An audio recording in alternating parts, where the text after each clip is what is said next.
Hi, welcome back to another episode of the Out of Office Club. Thank you so much for listening or watching again. As you can see, I am finally filming from a different place.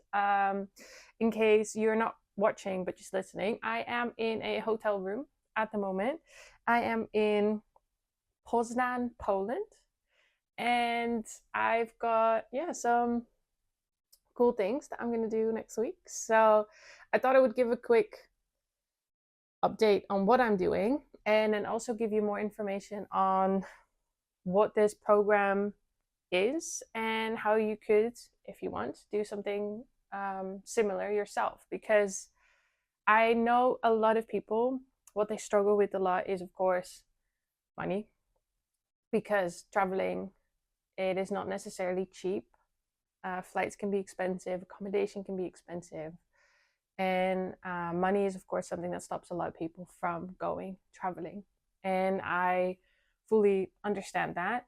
And that's why I think that this program that I'm doing right now is a really, really good opportunity for a lot of people to start solo traveling and to give them a bit more opportunity to travel also to maybe more expensive places, because this program kind of makes it cheaper.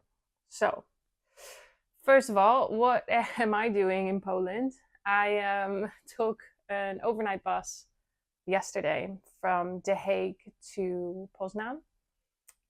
It was a 15-hour bus. It was very long. I did not sleep. Usually I sleep kind of fine on buses, but this time it was awful. I think, I don't know, maybe also the people around me, and it was just not comfortable enough. And I had someone next to me as well, so that already makes me a bit more, I don't know, uncomfortable. But this time I didn't sleep. Usually I'm okay. Unlucky for me. But yeah, I arrived here at 6:30 in the morning, walked to this hotel, dropped off my bags, went for breakfast, and I then went on a free walking tour. Something I recommend anyone to do. Free walking tours are so much fun. Whenever you go to a new place, Google free walking tour and the city you're in, and you'll probably find one, because they are everywhere. I didn't think Poznań, Poland was very popular, because I'd never heard of it, but there were like 25 people on that trip or on that tour. And I met some nice people, talked to someone, and after that I went for lunch with this girl from Berlin. It was really nice. So yeah, I just had a really good day. And in the evening, I went and had a welcome dinner with the other people that are doing this program in Poland, because for the next 5 days, I'm going to be teaching English. Although, when I said that we were going to be teaching English yesterday to one of the other people in this program, they kind of laughed and were like, "This isn't teaching." And I was like, "Oh, okay." They call it teaching. Technically, it's not really. It's more conversational English with Polish adults who want to learn English. And of course, one of the best ways to learn a language is just to speak. So that's what I'm going to be doing. I'm going to be just speaking with a bunch of Polish students, or, well, adults, but the students, and have English conversations with them to help them improve their English. And in return for that, because that is more as like a volunteer position, in return for that, I get free accommodation. So all of the teachers, let's say, they all stay in the same hotel, and we also teach from there. So we all get free stay there. Plus we get 3 meals a day. So basically for the whole week, I don't have to spend any money. I don't have to worry about anything, but I do get to see the kind of outskirts of Poznań, Poland. And yesterday I had the whole day to explore and of course meet a bunch of other people and learn more about the Polish people and culture. So I would say 100% a win-win. And I am super excited for it. As I think I said last week also on my podcast, I don't often get picked for anything to do with English teaching, just because I'm not native. And this, even though apparently yesterday they're like, "This isn't teaching." It also kind of is, though. Like, if my English wasn't good enough or my accent was too bad, then I wouldn't be able to go here. So I'm happy that I was approved because of the other teachers, only one I think is not native. She's from Hong Kong, if I remember correct. Her English is also really good. But everyone else is from UK, Australia, Ireland, or from the US. So, and then there's me. But yeah, it's a really cool program. And also, the people that are, or the teachers, most of them have been doing this for years. So they also really enjoy it. And they were really friendly. It was really fun, really nice, just simple, relaxed welcome dinner. And then today is the first day. So I need to check out of my hotel in an hour. And I'm going to go out for breakfast by myself, probably do some work after. And then around 2:30, we meet at the bus station, and then they're going to take us to the hotel. We do an introduction, kind of icebreaker, little event with the other teachers and all the students. So then we actually get to know everyone. And then that's going to be my life for the next 5-6 days. So I think that's really fun.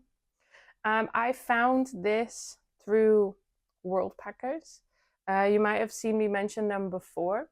This is my first actual own kind of work exchange that I am doing with Worldpackers. So it's a good chance for me to experience it and test it out, basically. But Worldpackers itself is just a platform where hosts can offer their work exchanges. So this is a language school in Poland, but I've also seen farms, hostels, hotels, social projects, a bit of everything. And what you get in return for working is, or it varies a lot, very different for each project, of course. But yeah, like I said, it just gives you a really good opportunity to travel very cheaply because you work and in return you get accommodation, definitely. And what I would recommend, because on Worldpackers you can filter quite detailed, and I would recommend to filter out how many hours a day you can work, of course, because I'm also, next to this, half my job. So I can't work 8-9 hours a day and then still do my normal work. So I filter out for about 5-6 hours a day. That to me is fine. And you can filter out, of course, where in the world you want to go, what you want to get in return. Because some only offer accommodation, and sometimes that accommodation is just a tent. For others, you get like this, like a proper, normal, simple hotel and 3 meals a day. So make sure you find one that fits what you want to do and how you want to live. Plus, like I said, there's so many things. For some, you're doing barkeeping. For others, you're helping out on a farm and you're mostly outside. There's a lot of renovation projects I saw where farms or homestays need someone to help renovate certain parts of their property, which I thought was really fun. Not that I'm very skilled for that, probably, but I mean, I work online inside most of my days, so I thought that would be fun to then go out and help out outside.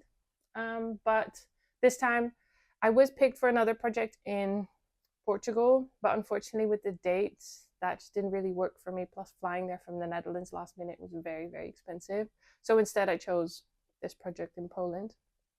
But yeah, again, just a really good way for anyone to also start solo traveling, because usually when you get there, you won't be alone. Like now I'm with 10 other teachers who've all been doing this for a while, but still they're all traveling. The funny thing is though that of course I had no idea who the teachers were, but I would say the average age of the group is around 65. So I was already asked yesterday what card games I know and what beer I like. So I think that gives an idea of what I can expect from the next week. I think it's hilarious and I think it's going to be really, really fun.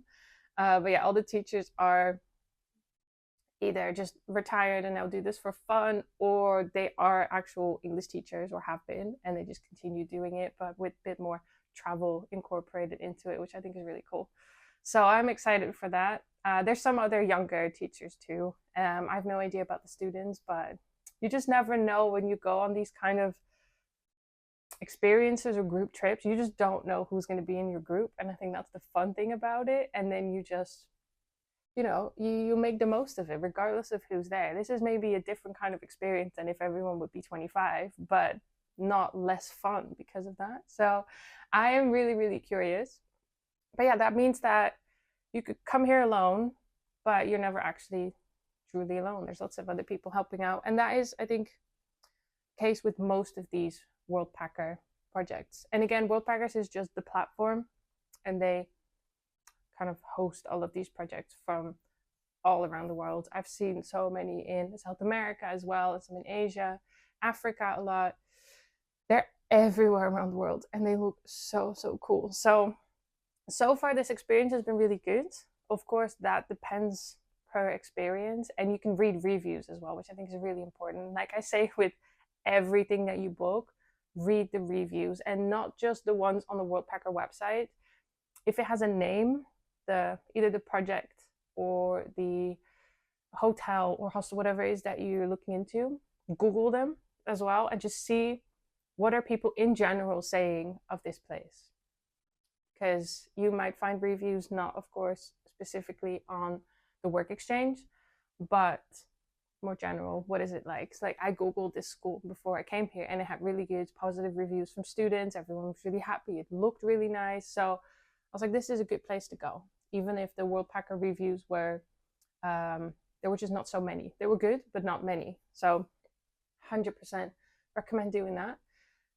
Plus, I don't know, I think it's just a really funny experience. I mean, whenever am I gonna have the opportunity to teach English? And it also means that you're gonna go to some more unexpected places, because like I said, I had no idea Poznań, Poland even existed, and now I'm here for a whole week, and I already had a walking tour and met some nice people. So I think that is worth it in itself. I'm so curious to see how the next couple days are gonna go. But yeah, I think these kind of projects, and I know there's other platforms, I don't know the names, but I think Workaway might be one, where they host these kind of work exchanges. And again, make sure you pick a good one though, because I have seen a couple where they expect you to work full time and then you get one day off. And that to me is no longer a fair work exchange. That is just kind of them abusing the system. You know what I mean? If I'm gonna come to your hotel and work for 8 hours a day and I get one day off and all I get is a dorm and no meals, that is not a fair exchange, I personally think. I know everyone has their limits, but to me that wouldn't be fair. So filter well and pick one that you think is fair, because otherwise, but yeah, I'm gonna go and pack, check out, and then I'm gonna see what this experience is like, meet everyone tonight, and then start teaching tomorrow. Although apparently I can't call it teaching because it's just speaking English and that doesn't count. But yeah, next week I'll let you know how it was. Also, definitely check out my Instagram. That's where I post basically all of my content, so you get updates during the week on how it's going. Plus, I also do have a discount code from Worldpackers in case you do want to check it out and you're like, this actually sounds really fun and I would love to try it. They offer if I'm right, a yearly subscription.